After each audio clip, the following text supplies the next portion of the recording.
नमस्कार विद्यार्थी मित्रांनो, महाराष्ट्र प्रबोधिनी अकॅडमीच्या युट्यूब चॅनलवर मी परशुराम शिंदे आपल्या सर्वांचं पुन्हा एकदा सहर्ष स्वागत करतो. क्रूड ऑइलच्या बाबतीमध्ये खूप काही न्यूज ऐकले, खूप काही गोष्टी घडल्या. स्ट्रेट ऑफ हॉर्मझच्या बाबतीमध्ये असणारे डिसिजन्स काय होत होते, इराण, इस्रायल, USA यांच्यामध्ये झालेले क्लॅशेस असतील, वॉर झोन असतील, त्याबद्दल क्रूड ऑइल नक्कीच चर्चेमध्ये असतो. पण आत्ताची जी न्यूज आहे का, ही न्यूज आहे ती म्हणजे एडिबल ऑइलच्या बाबतीमध्ये. जे असणारं ऑइल आपण खाण्यामध्ये, अन्नधान्यामध्ये वापरतो ना, त्या असणाऱ्या अन्नाच्या असणाऱ्या तेलाच्या बाबतीमध्ये अतिशय महत्वाचा निर्णय भारत सरकारनं घेतलेला आहे आणि तो आपल्या ग्राहक म्हणून आपल्याला तो खूप जास्त आवश्यक असणार आहे. तर काय आहे एक्झॅक्टली तो निर्णय, या सगळ्या गोष्टी आपण या ठिकाणी आजच्या असणाऱ्या सेशन मध्ये बघण्याचा प्रयत्न करूया. रेफरन्स काय, तर भारतातील असणारा नवा खाद्यतेल नियम आता सध्या या ठिकाणी आणला जातोय. सरकार खरेदीची पद्धत बदलतोय का, कारण दुकानदार आणि त्याच ठिकाणी त्या असणाऱ्या ऑइलला सेल करणारा, जो मुळात प्रोडक्शन करणारा असणारा जो काही कंपनी आहे का, ते भयंकर हुशार झाले. 1 लिटरचा असणारा ऑइलचा पॅक विकण्याऐवजी ते 1 लिटर मध्ये म्हणजे 1000 ml च्या अंतर्गत ती असणारी यंत्रणा विकण्याऐवजी तिथं मग 900 ml किंवा 900 ml पेक्षाही कमी असणारं तेल विकणं आणि ते 1 लिटरच्या पॅकच्या माध्यमातून त्या ठिकाणी सेल करणं, अशा पद्धतीची असणारी फसवेगिरी या ठिकाणी चालते. त्यामुळं प्रत्यक्षात ग्राहकाला एक ठिकाणी एक यंत्रणा अशी मिळावी की जेणेकरून त्याला कळावं की एकाच असणाऱ्या सेम पॅकेजच्या असणाऱ्या अंतर्गत जेवढे तेल आहे त्यामध्ये वेगवेगळ्या कंपन्यांचे असणारे प्राइसिंग कसे आहेत हे त्याला एकत्र समजावं. त्यासाठी भारत सरकारनं हा निर्णय घेतलेला आहे. मग इथं प्रमाणित पॅक आकार आणि ग्राहकांचं संरक्षण करण्यासाठीचा असणारा हा निर्णय होतो. आणि त्यात पण काय सांगितलंय की हा निर्णय अंमलबजावणी करायचे फक्त 3 महिन्यांच्या कालखंडाच्या अंतर्गत सगळ्या कंपन्यांनी स्ट्रिक्टली या असणाऱ्या ऑर्डरला फॉलो करायचं आहे. मग इथं ग्राहक व्यवहार विभागानं काय केलं, खाद्य तेलासाठी प्रमाणित पॅक आकार निश्चित केलेला आहे. मग सगळ्यांसाठी एकच प्रमाणित असणारे पॅकिंग असतील, तेवढ्याच असणाऱ्या प्रमाणामध्ये, तेवढ्याच असणाऱ्या रेशोमध्ये तुम्हाला त्या ऑइलचं पॅकिंग करत राहणं आवश्यक असणार आहे, असं सांगण्यात आलेलं आहे. आणि उत्पादक आणि आयातदारांना काय सांगितलं, या नव्या नियमांचं पालन करण्यासाठी किती वेळ आहे तुमच्याकडे, फक्त 3 महिन्याचा कालखंड आहे. 3 महिन्यामध्ये तुम्हाला या सगळ्या गोष्टी इम्प्लिमेंट करायच्या आहेत.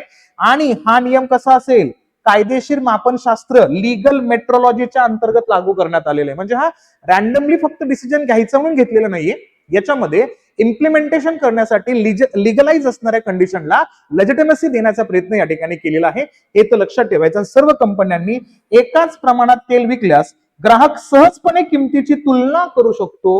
हा सगळ्यात महत्वाचा असणारा रेफरन्स या ठिकाणी आता या असणाऱ्या डिसिजनच्या माध्यमातून आपल्याला गव्हर्नमेंट देताना दिसते. मग कोणते प्रमाण आहेत, तर इथं टोटल 9 प्रमाणित असणाऱ्या पॅकेजेसचा असणारा आकार मेन्शन केलेला आहे. मग इथं कसं असेल, पॅकेजिंग फक्त आता 9 आकारांपुरतेच मर्यादित असेल. तुम्हाला ऑइल या ठिकाणी एडिबल ऑइल सेल करायचं असेल तर त्याचा असणारा उल्लेख केला तर 200 मिलीग्रॅम चा असणारा ऑइलचा बॉटल तुम्ही त्या ठिकाणी सेल करू शकता.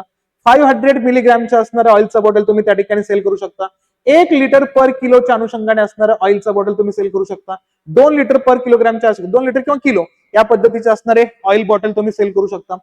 3 लिटर, 4 लिटर, 5 लिटर, 15 लिटर आणि 20 लिटर हेच असणारे 9 प्रमाणित असणारे ऑइल, एडिबल ऑइल सेल करण्याचे असणारे स्टँडर्ड असणारे त्याचे मापन या ठिकाणी मेन्शन करून दिलेले आहेत. आणि हे सगळे नियम देशांतर्गत आणि आयात केलेल्या सर्व प्रमुख खाद्यतेलांना, जसं की पाम, सोयाबीन, सूर्यफूल, मोहरी या असणाऱ्या सर्व तेलांसाठी हे लागू होणार आहे. मग आता नियमात सूट कोणाला असणार आहे, तर 200 मिलीपेक्षा लहान कंटेनर असतील, बाजारात परवडणारे लहान पॅक उपलब्ध राहावेत आणि गरिबांना याचा फटका बसू नये, त्यासाठी यांना सूट दिलेली आहे. म्हणजे 200 मिलीपेक्षाही जास्त कमी असणाऱ्या सायझेस मध्ये कोणत्याही पद्धतीचे रिस्ट्रिक्शन्स नाहीत, कोणत्याही पद्धतीचा असणारे अडथळा नसणार आहे. तुम्ही इझिली त्या पद्धतीचे असणारे सेलिंग करू शकता. आणि किरकोळ खाद्यतेल, मायनर एडिबल ऑइलचा उल्लेख केला तर प्रमाणित आकारांच्या नियमातून त्यांना वगळण्यात आलेलं आहे. जे किरकोळ पद्धतीचे असणारे फॅक्टरीज असतील, जसं की घाण्यावरचे तेल वगैरे म्हणतो आपण, लाकडी घाण्याचं तेल म्हणतो, ते खूप कमी पद्धतीच्या अनुषंगाने असणारे रेफरन्सेस त्या ठिकाणी विकू शकतात, तर त्यांना इथं परमिशन दिलेले आहेत. अशा पद्धतीचा उल्लेख लक्षात ठेवायचा. मुख्य समस्या काय, तर ग्राहकांना प्रमाणाची चिन्हे आणि किमतीची तुलना करताना अडचण येत राहते. कसं बघा, ग्राहक काय पाहतात, ग्राहक शक्यतो ब्रँडचं नाव पाहतात, डिस्काउंट पाहतात आणि पॅकेजचं असणारं स्वरूप पाहतात. आपण सगळ्यात जास्त मूर्ख बनवलं जातो तर पॅकेजिंगच्याच माध्यमातून. पॅकेज एकदम भारी असलं ना, आत मटेरियल किती का घाण असा ना, आपण त्या पॅकेजवरती त्या ठिकाणी बोलतो आणि त्या असणाऱ्या पॅकेजच्या अनुषंगाने असणारे ते प्रोडक्ट आपण परचेस करण्याचा निर्णय घेऊन टाकत असतो. आता उल्लेख आहे, किती लोक मोजणी करतात, प्रति लिटर किंमत किती आहे, किती प्रति किलो किंमत काय आहे, याच्याबद्दल आपण कधीच जनरली कॅल्क्युलेशन करू शकत नाही किंवा करतच नाही. हार्डली आपण 1% लोक करत असतील ते कॅल्क्युलेशन. त्या पद्धतीचं असणार त्या ठिकाणी बाजारात गेल्यानंतर किंवा एखाद्या असणाऱ्या स्टोअर मध्ये गेल्यानंतर तुम्ही चेक करू शकता. पण सगळेच लोक चेक करतील असं नाहीये. हा एक सगळ्यात मोठा असणारा कन्सर्निंग इश्यू आहे आणि त्याच्यामध्ये कंपन्यांनी ग्राहकांच्या याच सवयीचा अचूक फायदा घ्यायला सुरुवात केली. आता फायदा कसा घेतला, आता इथं बघा किमतीचा भ्रम कसा असतो. ब्रँड ए वाला काय करतोय, 1 लिटर विकतो तो 180 रुपयामध्ये आणि ब्रँड बी वाला काय करतो 850 मिलीच विकतो 165 रुपयामध्ये. मग ग्राहक काय करतात, ग्राहक या प्रमाणाला बघत नाहीत. म्हणजे त्या असणाऱ्या ऑइल, एडिबल ऑइल विकणाऱ्या असणाऱ्या कंपनीनं पॅकेज कितीचं केलं याच्याकडे तो लक्ष देत नाही, तो फक्त प्राइस कडे लक्ष देतो. मग आपण काय बघतो, अरे बापरे 180 नाहीये इथं 165 रुपयामध्ये मिळतो, लगेच आपण परचेस करतो. पण आपल्याला किती फटका बसला तर 150 ml च्या असणाऱ्या ऑइलचा फटका या ठिकाणी बसतो, हे बघत नाही आपण कधी. त्यामुळे ग्राहक फसला जातो. मग ऍक्च्युअली काय होतं इथं, ग्राहकांना वाटतं 165 180 पेक्षा स्वस्त आहे, पण ऍक्च्युअली ब्रँड ए हा फक्त 180 रुपये प्रति लिटरला विकतो आणि ब्रँड बी हा 194 रुपये प्रति लिटर विकतो. म्हणजे प्रत्यक्षात ब्रँड बी हा प्रत्यक्षात महाग पडतो. जसं मी आता एक सिंपल एक्झाम्पल करतो, काय ए दुकानदार आहे बी दुकानदार आहे. ए दुकानदारनं काय केलं, या ठिकाणी मान्सून सीझनचा सेल सुरू केलाय आणि त्यानं दुकानातले कपडे केलेले आहेत 50% डिस्काउंट. आणि बी दुकानदार आहे तो पण काय करतोय, सेल चालू केला त्याने सुद्धा मान्सून सीझनच्या अनुषंगाने असणारा आणि तो डिस्काउंट देतोय 25% अधिक 25%. तर तुम्ही कोणत्या दुकानात जाईल म्हणजे तुम्हाला फायदा होईल, तर तुम्ही मला मास्तर तो पॉलिटी, इकॉनॉमिक्स, करंट अफेअर असे काही सब्जेक्ट घेतले तर बरं वाटेल आम्हाला. तो आता याच्यामध्ये गणित सुद्धा आणायला लागलेला आहे. असं म्हटलं तर कसं होईल, कोणत्या दुकानात गेल्यानंतर फायदा होईल सांगा बघू. कमेंट बॉक्समध्ये उत्तर देण्याचा प्रयत्न करा. तुमच्यासाठी हा असणारा फायदा मांडण्याचा प्रयत्न करायचा. ऍक्च्युअली फायदा होईल ए मध्ये, बी मध्ये होणार नाही. कसा ते मला कमेंट मध्ये तुमचं असणारं आन्सर असलं पाहिजे. हेच ग्राहक काय करतात, फसतात या कंडिशनमुळे. मग काय होतं आता 2023 नंतर काय झालं ते बघा बरं का. जानेवारी 2023 मध्ये सरकारने खाद्य तेलाच्या पॅक आकारांवरती नियंत्रण काढून घेतलं होतं, डिरेग्युलेशन्स केलं होतं. म्हणजे जानेवारी 2023 पर्यंत रेग्युलेशन्स होतं. म्हणजे आता तरी 9 पॅकेज केलेले आहेत ना. अगोदर कसं होतं, पूर्वी कंपन्या फक्त किती 200 मिली, 500 मिली, 1 लिटर, 2 लिटर, 5 लिटर एवढेच विकू शकत होते. 23 पासून ते लिमिट चेंज झालेलं आहे आणि नियंत्रण हटवल्यामुळे काय झालं, या ठिकाणी कंपन्यांना कोणताही आकार आणण्याचं स्वातंत्र्य मिळालं. कितीही मिलीमध्ये, कितीही लिटरमध्ये अनेक विचित्र आकार तुम्हाला या ठिकाणी ऑइल, एडिबल ऑइल सेल करताना दिसायला लागले. नंतर एवढा फटका बसल्यानंतर मग कळायला लागलं आणि सरकारनं चांगल्या पद्धतीचा निर्णय घेतला. भले 3 वर्षानंतर का होईना, या ठिकाणी एक पॉझिटिव्ह असणारा निर्णय इथं होताना दिसतोय. आणि या अंतर्गत होतोय कसं, या ठिकाणी मग कंपन्यांनी काय केलं होतं जानेवारी 2023 पासून, समजा जागतिक बाजारात कच्च्या तेलाच्या किमती वाढल्या, कंपनीकडे 2 पर्याय असतात. कंपनीकडे पर्याय काय असतो, किंमत वाढवायची. 160 रुपये 1 लिटरचं होतं ना, ते 180 रुपये केलं. परिणाम काय होईल, ग्राहकांच्या लगेच लक्षात येईल आणि त्यांचं असणारं ऑइल विकणं हे बंद होऊन जाईल किंवा कमी होऊन जाईल. लोक जास्त ऑइल परचेस करणार नाहीत. दुसरा उल्लेख पर्याय 2 काय, प्रमाण कमी करायचं. 1 लिटर विकण्याऐवजी काय करायचं, 850 मिलीच विकायचं आणि तेवढ्याच प्राइस मध्ये अजून काय करायचं, प्राइस कमी करायचं. 180 ऐवजी 160 वरच ठेवायचं. मग ग्राहक आकर्षित होतात. मग ग्राहक काय करतात, कमी ऑइल कमी प्राइसच्या निमित्तानं त्या ठिकाणी घेतात, पण ऍक्च्युअली जास्त खर्च त्यांच्याकडनं होऊन जातो आणि ग्राहकांच्या कमी लक्षात येतं. याच धोरणाला काय म्हणतात या ठिकाणी, शिंकफ्लेशन म्हणतात. त्याला काय म्हणायचं, शिंकफ्लेशन. म्हणजे इन्फ्लेशनच्या बाबतीमध्ये असणारा आपण जो त्या ठिकाणी महागाईचा उल्लेख करतो ना, तर तिथं अमाऊंट काय होते, अमाऊंट वाढते.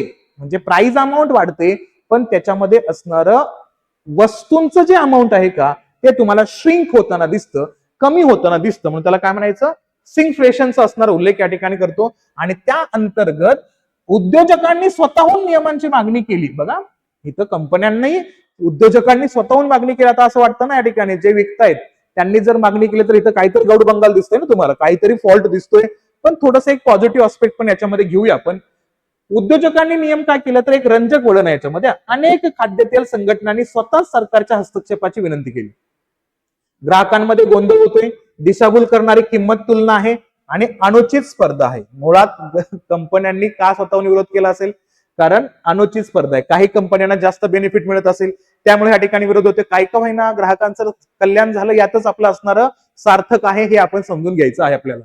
आणि प्रमाणित पॅक विकणाऱ्या प्रामाणिक कंपन्यांचा व्यवसाय विचित्र आकार विकणाऱ्या लबाड कंपन्यांमुळे बुडत होता, म्हणून या ठिकाणी कंपन्या इथं सरकारकडे विनंती करतात. आणि कायदेशीर मापनशास्त्र का महत्वाचं या ठिकाणी येतं, लीगल मेट्रोलॉजीच्या विभागाच्या कक्षेमध्ये या ठिकाणी येतं, कारण आपल्याला आपल्या भारतीय राज्यघटने अंतर्गत असणारा सगळ्यात महत्वाचा विषय नंबर आहे, लक्षात ठेवायचं, विषय नंबर 33B. आणि हा 33B चा उल्लेख केला तर हा राज्य सूचीकडनं तो समवर्ती सूचीमध्ये गेलेला आहे. 42वी घटना दुरुस्तीचा रेफरन्स या ठिकाणी येतो 1976चा. म्हणजे याच्यावरती वजन व मापांच्या प्रमाणाशी संबंधित असणारे निर्णय घेण्याचा उल्लेख केंद्र आणि राज्य दोघांना दिलेला आहे. पण हे वजन व मापे ठरवायची कसे हे निर्णय असेल, प्रमाणीकरणाचा उल्लेख येत नाही. स्टँडर्डायझेशन हे ठरवत नाही, हे लक्षात घ्यायचं. वजन, मापे, पॅकेजिंग आणि न्याय, व्यापार पद्धती या सगळ्यांवरती नियंत्रण या ठिकाणी लिगलाइज कंडिशन मध्ये येतो. 1 किलो साखर म्हणजे काय, 1 किलोच असली पाहिजे. तसेच खाद्य तेलामध्येही झालं पाहिजे. पॅकेटवर जे लिहिलं आहे तेच ग्राहकाला मिळायला हवे, असा असणारा रेफरन्स आता लिगलाइज पद्धतीने येतो. म्हणून काय होतं, सुरुवात ही खाद्यतेलापासूनच काय करायची, कारण भारतात दरवर्षी 24 ते 25 दशलक्ष टन खाद्यतेल वापरतो भारत. आणि जगातील सर्वात मोठ्या बाजारपेठापैकी एक आहे. श्रीमंत, मध्यमवर्ग, गरीब प्रत्येकाला घरात खाद्यतेल वापरावंच लागतं. म्हणून छोट्या पॅकेज मधील फसवणुकीचा लाखो कुटुंबावर परिणाम होतो. प्रति लिटर 5 ते 10 रुपयांची छुपी वाढ म्हणजेच देशभरात हजारो कोटी रुपयांचा अतिरिक्त ग्राहक खर्च या ठिकाणी आपल्याला होताना दिसतो. आणि तो कसा, तर तो त्याचं कॅल्क्युलेशन या ठिकाणी येतो. महागाईचा लपलेला चेहरा कसा असेल या ठिकाणी, श्रिंकफ्लेक्शन कसं होतं याच्यामध्ये. 1 लिटर 150 रुपयाला विकलं जाते. याच वर्षी काय केलं, 850 मिलीमीटर 150 रुपयालाच विकलं जाते. म्हणजे कमी प्रमाण घेतलं पण प्राइस तेवढीच ठेवली तर फायदा कसा होतो, तर फायदा जवळपास 176 रुपये प्रति लिटरच्या अनुषंगाने या ठिकाणी फायदा व्हायला लागतो. आणि ग्राहक प्रत्यक्षात खूप जास्त पैसे मोजताना इथं दिसतो. म्हणून प्रति प्राइस लेबल्स का अपयशी ठरली, फक्त प्रति लिटर किंमत का छापली नाही हे बघितलं तर लोक वेगाने खरेदी करतात, फक्त प्राइस बघून, प्राइस टॅग बघून. म्हणून आता काय करायचंय, डेसिमल्स आकडेवारी सुद्धा मेन्शन करणं गरजेचं असणार आहे.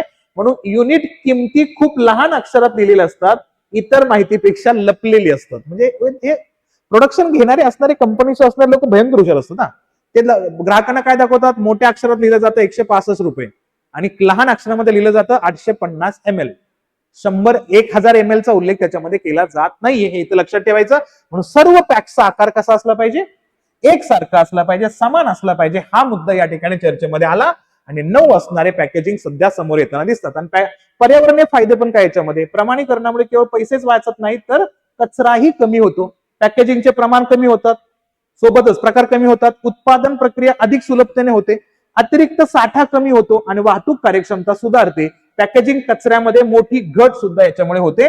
म्हणून हे सर्कल एन्व्हायरमेंट बेनिफिट त्या ठिकाणी देणारं ठरतं, हे इथं लक्षात घेणं आवश्यक असणार आहे.